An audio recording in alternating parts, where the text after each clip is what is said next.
Hi everyone, and welcome to Noodle Toots. My name is Toby, and today we're taking a trip to the circus, where a world of wondrous and weird things await us. So hand over your ticket and take your seat, because the show is about to begin. Welcome to the greatest show on earth! This doll is part of Diamonza Craft's Haunted Circus Halloween collaboration, featuring the work of 18 other talented doll artists. Make sure you stay tuned until the end of the video to see all the acts you can catch across the big top. Of course, no circus is complete without its resident contortionist, so that's who I'll be making today. I'm using Rochelle Goyle from Monster High as my base because her round face, large eyes, and gray skin are just what I need to bring my concept to life. I want to give her a delicate appearance with a melancholy aura, so I chose cooler, muted colors and tarnished middle tones. I imagine that despite the crowd's rapt attention during her performances, she lives a deeply lonely existence. No matter how she stretches or contorts, the loving touch of another is always just out of her reach. Relatable. Anyway, my biggest inspiration for this project was, oddly enough, Voldo from the Soul series. He's something of a contortionist himself, and his costumes use a lot of chains, mesh, leather, and ornate headwear, so I wanted to incorporate those elements here too. Just a little less dangerous and kinky. So with all that in mind, let's get to the doll. I customized this Rochelle almost 10 years ago, and many years in storage and multiple moves later, she could use a makeover. So first things first, let's take her apart and get rid of her dreads. After that, I removed the moss on the doll's body so I could give her a good clean, and boy did she ever need a good clean. The sealant I had used over time made her head a little tacky to the touch and an absolute dust magnet. I used acetone to strip everything away, revealing the pristine vinyl and plastic underneath the layers of pencil, pastel, and gunge. Once everything was clean, I could finish preparing the head.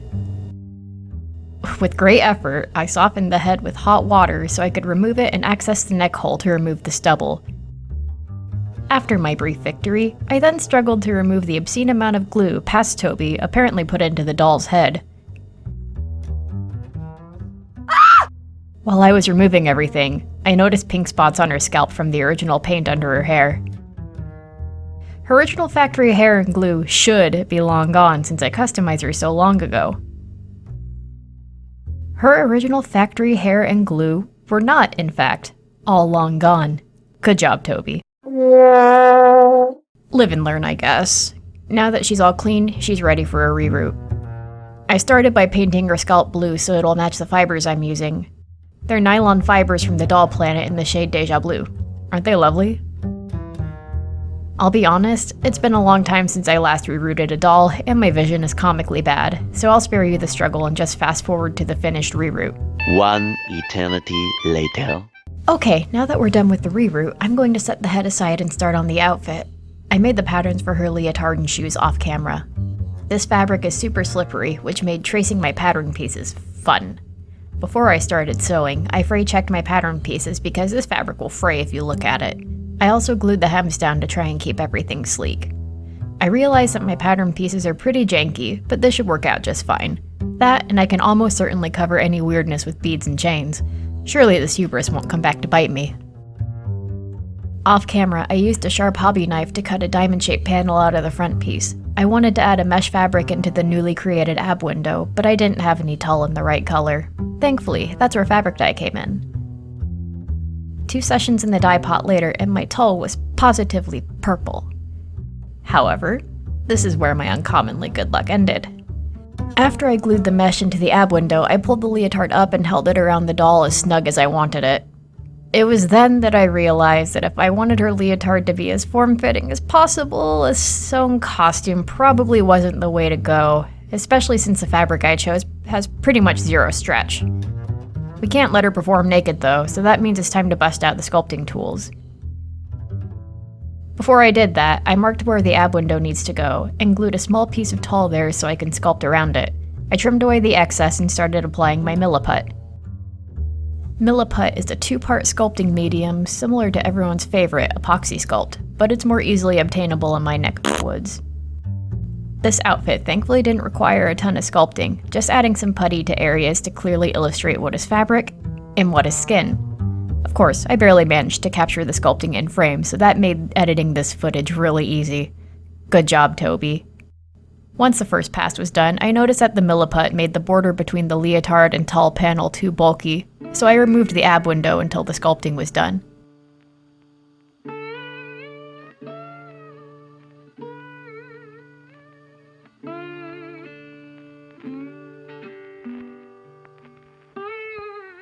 And after a layer of white paint as primer, I started painting the leotard into existence.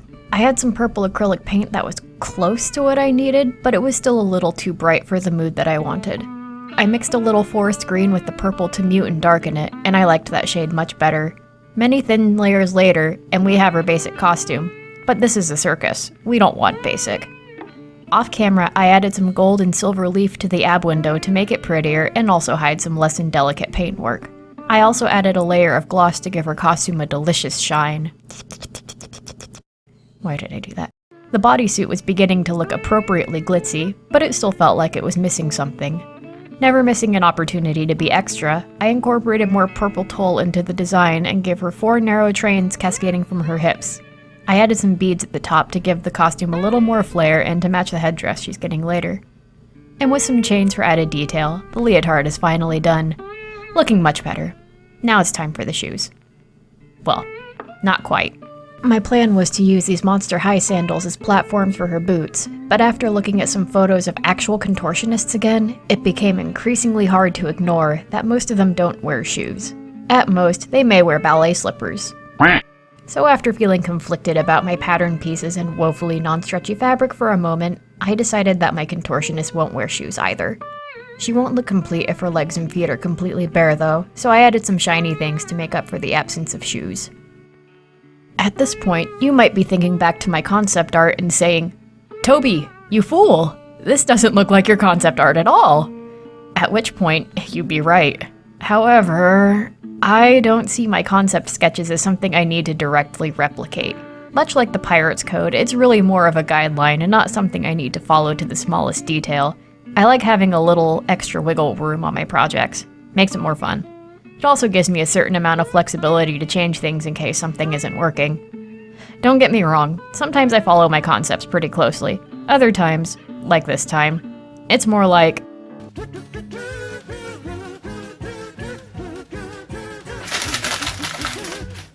Anyway, now that her legs and arms are acceptably zhuzhed up, we can move on to the face. I wanted her to look sad, but still faintly hopeful, so I gave her a somewhat unfocused gaze and exaggerated eyebrows, but also the slightest smile. To be quite honest, I spend a lot of time on this face-up despite it being pretty simple in the grand scheme of things. That's because I decided that I needed to completely forgo my comfort zone, and it turned out to be a bit of a struggle. Short fuzzy brows? Nope. Soft dreamy lips? Not today, Satan. Male? Girl, please.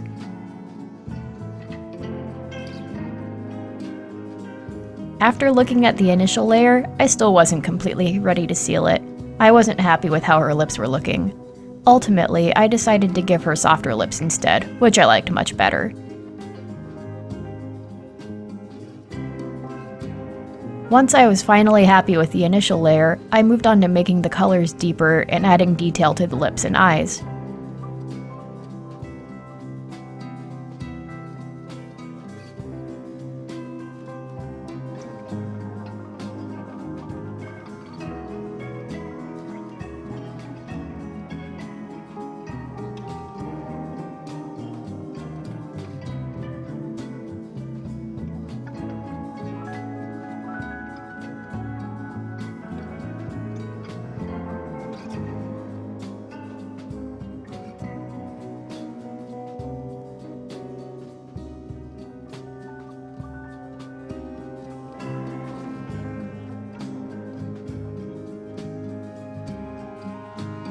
After adding some catch lights, gloss to the waterline and cheek stripes, as well as a light dusting of sparkles, the face-up is done, and I can finally style her hair. Originally, I wanted to give her bangs and leave her hair straight and long, but now that I've added the trains, I realized that she would look visually cluttered around her hips if I did that. I played around with her hair for quite some time, thinking I wanted to keep the bangs and give her voluminous curls to frame her face instead. So what did I come up with after all that time? I just pulled her hair back. Hey, it's practical. Some part of her look has to be practical. Now onto the crowning glory of this project, her ornate headdress. I wanted to give it a sun/star motif with sharp pointy rays extending from the band, and some beaded details on the sides to make it look as opulent and inconvenient as possible. Let me tell you, making this headdress broke my brain. Not the rays or the beading though, those are among the few parts of my concept art that I managed to follow. No, the headband itself gave me so much grief. It needed to be as thin as possible so the headdress didn't come out bulky, but it also needed to be strong and flexible so I could glue the details on. Naturally, the first thing that came to mind was Warbler. However, I don't have any and nowhere in town sells it, so I went with Plan B, plastic doll packaging. It's not as malleable as Warbler, but it'll do here. After I reunited her head and body, I used pins to anchor the band into her head so I could begin gluing the rays. They're just toothpicks that I've painted and cut into various lengths. I did all this off camera to spare you all the secondhand embarrassment of me breaking not one, but 2 blades while cutting the toothpicks. Good job, Toby.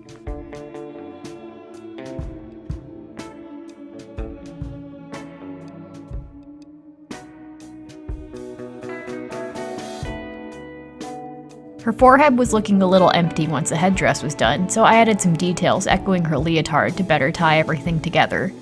I also gave her some fake lashes and some small gold dots over her eyebrows. And with those finishing touches, our contortionist is ready to perform.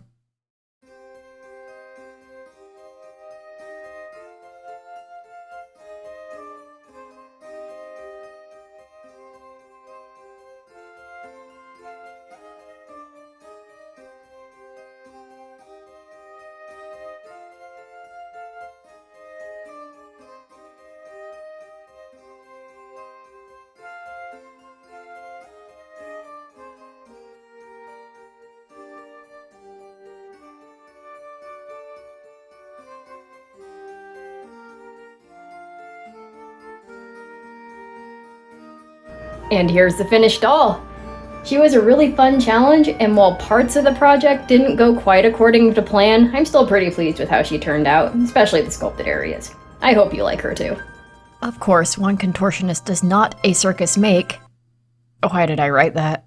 Of course, one contortionist does not a circus make, so I can't forget to mention all the other colorful characters you'll find at the Big Top as part of this Haunted Circus collab, where you can enjoy the work of Electric Bunny, Muni Bayo, Lemon Kitten Creations, Lady Dynamite Creates, Catmelian Studio, Sandrine 75, Bonequises by Nuno, Nerdy Capybara, Doll Party Zoe, The Southpaw Dolly, Beanie Babies, Boho Punks, Steffu Doll, Stitchwick Witch, Crystal Dolls, Lacey's Creations, Wizengotta, and of course, our ringmaster, Diamonza Crafts.